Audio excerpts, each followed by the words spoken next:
Honestly, I don't quite understand why I decided to watch this movie since all it caused me was pain, cringe, and disgust, but I guess I just enjoy putting myself in uncomfortable situations. And apparently, I like torturing you guys as well.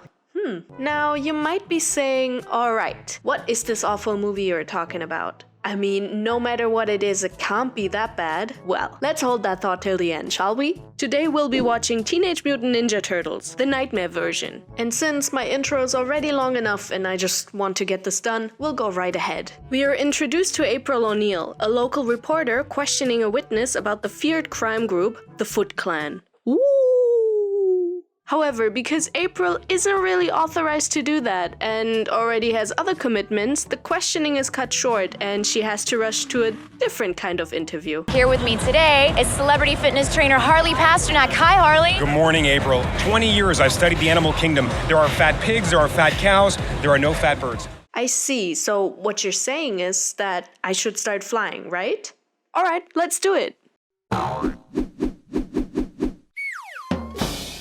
However, April is very determined and decides to pass by the docks at night in order to find more clues about the Foot Clan's whereabouts and their motives. But she ends up catching them red-handed, raiding some cargo containers. Now, you see, April doesn't really seem to fear anything, or she's just not that smart. Both theories make sense, so she decides to take a closer look and maybe even take some pictures for evidence. Alone, of course. And she also doesn't alarm the police, cause they can't help in any way, obviously. But I gotta disappoint you, April doesn't get caught. No, instead a mysterious vigilante shows up and stops the Foot Clan in their evil doings without leaving any evidence behind besides a symbol painted on one of the containers.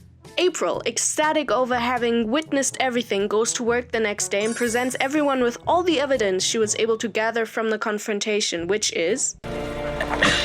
This is nothing, O'Neil. This is nothing. Exactly. Later, April attends a charity event thrown by Saks Industries, who are the biggest benefactors of the NYPD, which is working hard to stop the Foot Clan. April ends up having a little conversation with Eric Saks, the company's CEO, where she voices her gratitude towards the man for his work, and it also turns out her late father used to be a close colleague of his. On April's departure from the event, she and her cameraman/chauffeur encounter a mass of people rushing out of the subway. Turns out, the Foot Clan has taken hostages in order to capture the unknown vigilantes. And obviously April decides to sneak in the subway to get a better look, but this time she gets caught, finally. However, before anybody can get hurt, the vigilantes show up and without trouble take out every Foot Clan soldier in partial darkness, thanks to a train blocking the light. After they successfully save the hostages, they quickly retreat to the roof of the building. Up there, they celebrate their deed, believing to be alone, but they don't know our dear April as well as we unfortunately do. That's what I'm talking about, brothers. Like shadows in the night, completely unseen.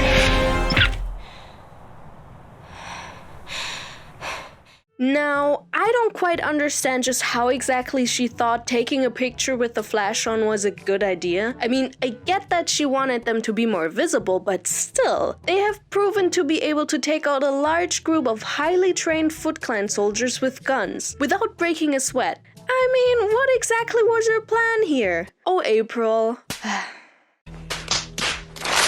Well, anyways, the unknown heroes obviously immediately confront April. Give me the camera. Oh, she's so hot I can feel my shell tightening. Ew. Upon seeing the vigilantes, which, surprise, turn out to be turtles, she faints. As she wakes up again, the turtles tell April that they've erased the pictures she so stupidly took and warn her that if she would tell anyone of their existence, they would find her. And just like that, they disappear, but not quickly enough as April manages to take another picture. But this time, she doesn't use the flash. I swear, that woman. As she gets home, she realizes that the turtles she has just encountered actually were once her father's experiments. And if you're wondering just how exactly she figured that out, it's because she heard them say their names, which are all after famous Italian Renaissance painters. The turtles and a rat named Splinter had been infused with the mutagen when they were small, but due to a fire breaking out in the laboratory years ago, they had been freed by April and were never seen again. Well, that is until today. The vigilante. I saw him. I saw them. And I've known them since I was a little girl. They were my pets. They were my childhood pets. And they were named after Italian Renaissance painters. Mom, I want to move back home. With all the newfound information, April once again tells her boss about her findings, which goes great. But I saw him again. Well, I didn't see him again. I saw them because there's 4. There's not just one, there's 4. And I was standing as close to them as you are to me right now. What do they look like? I'll show you.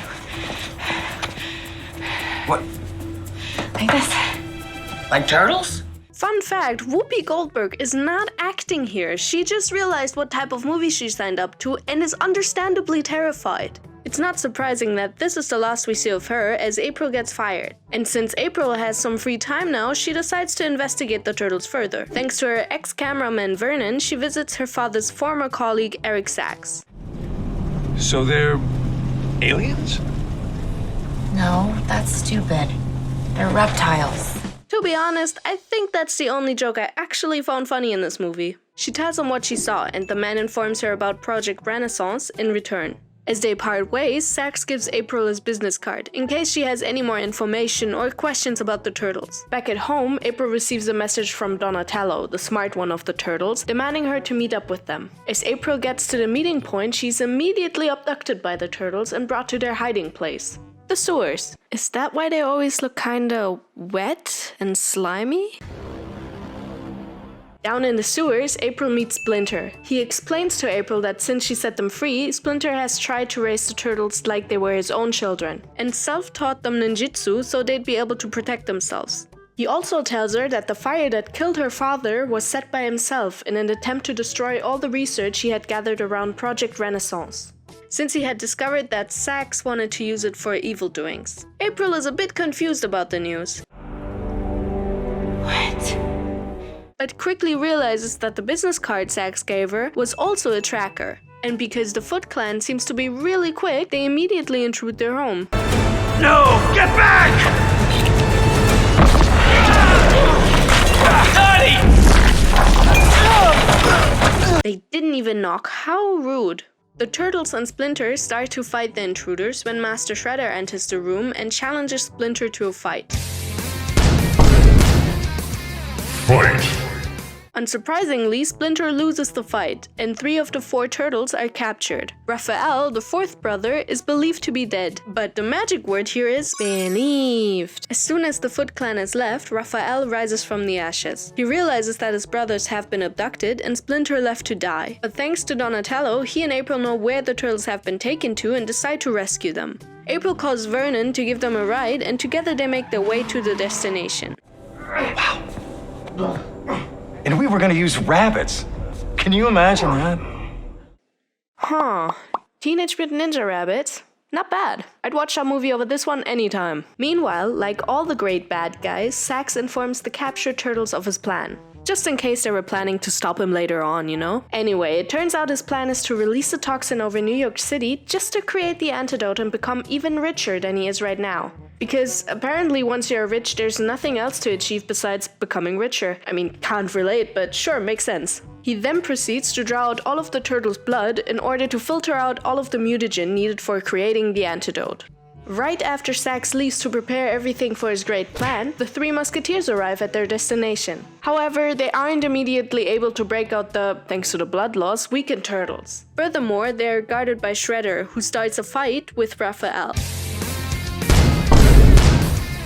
Fight! Again, Shredder overpowers his opponent and threatens to break Raphael's shell. However, due to a high dose of adrenaline, the remaining brothers break out of their cages and come to Raphael's rescue. Oh, wow, I feel really good right now. I feel like I feel like cleaning! Who wants to clean the dojo? I'll clean the dojo. Endorphins! Endorphins! We gotta get Raph! Are you okay? Are you dead? Are you okay? I didn't think it was possible, but they became even more annoying. Reunited again, they make their way to the Sachs Tower, located in the heart of New York. And they do that by driving down a snowy mountain, because that's where you're supposed to drive. Only weird people drive on roads, of course. What's up, Angel King? Oh god, can you stop? Oh, Neil, what are you doing?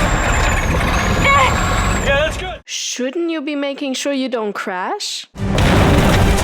Told you. At their destination, the team decides to split up. The turtles will go up to the roof to stop the chemical release. O'Neill and Vernon will look for Sax to rid him of the mutagen he obtained. And they actually find Sax pretty quickly. However, he has a gun and manages to keep the two at bay for the time being. Up on the roof, the turtles encounter Shredder, who once again engages in a fight with them. Fight! And again, the turtles ain't doing so well, despite Shredder being outnumbered. Through circumstance, Vernon and April take out Sax, although Vernon does get injured in the process. But April doesn't care and leaves to take the mutagen away. Back on the roof, Shredder and the turtles are still fighting, when April, without any weapon or plan, just decides to show Shredder that she has the mutagen and challenges him to get it. The tower collapses. April and Shredder fall off the roof, but both manage to catch themselves, or I guess in April's case, the turtles catch her. And thanks to some teamwork, April manages to make Shredder slip and fall to the ground. That's my girl. Nope. They all hold on to the falling tower and anticipate their death. During that, they decide to have a moment, especially Raphael, but since I figured you guys have already suffered enough, here's a funny cat video instead. Parkour! Parkour! Parkour! Extreme! Parkour! Parkour! Anyways, they obviously all survive, even Splinter. But before the movie is finally over, they decide to torture us one last time, cause April apparently hasn't been molested enough in this movie. I got a real nice song. It's all queued up. It's special, girl. No, dog. For us. Come on, Mikey. Yeah, I'm good. Oh, no, wait, I'm you doing it. promised. It's happening, man. Stop singing right now. Leo, I'm gonna hit a rat. I'm actually really surprised that Megan decided to return for a sequel. But to each their own, I guess. Well. So I survived. Just barely, but I'm still breathing. I don't know about you guys, but I experienced a lot of pain and agony watching this film. I think it's safe to say that from all the movies I talked about, this is my least favorite. Which says a lot, since I've also reviewed Army of the Dead, and that movie just... such a waste of time, but Oscar-worthy compared to this, really. But then again, there's still a sequel, so I guess just wish me luck, guys.